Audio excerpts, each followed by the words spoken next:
The federal government is standing by its decision to ban vaping devices unless they are prescribed by a doctor. It comes as calls grow to instead legalise the controversial smoking device in a similar way to cigarettes. Legalising vapes would bring in billions of dollars in tax revenue and GST.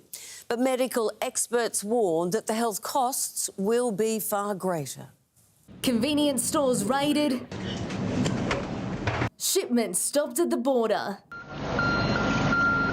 As the federal government pushes ahead with its plan to ban the sale of vapes everywhere except pharmacies with a prescription. And when you see the juvenile usage and when you see that only 8% of Australians vaping have a prescription, you've got to say that's a failure. The Nationals believe they should instead be legalised and regulated like cigarettes. And what we need to do is to be able to actually tax these products like they should be taxed. Modelling commissioned by the Australian Association of Convenience Stores shows slapping a tax of $1.50 per millilitre of vape liquid could generate almost $6 billion in federal excise and $3 billion in GST payments to the states over 4 years. The modelling is all around convenience store profit and not around health. Based on the current distribution scheme, by 2028, New South Wales would get an extra $836 million.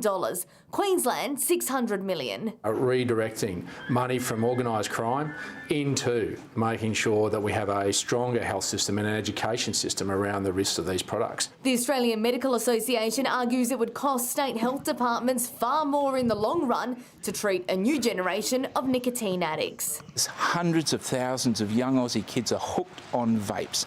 They just can't stop vaping. While fewer Australians are smoking cigarettes these days, the AMA estimates the health effects of that currently cost the economy 10 times the amount of revenue raised from tobacco taxes. The federal government's backing its ban. Vapes were meant to be a means by which people removed themselves from nicotine addiction. But is yet to secure the numbers needed to pass legislation.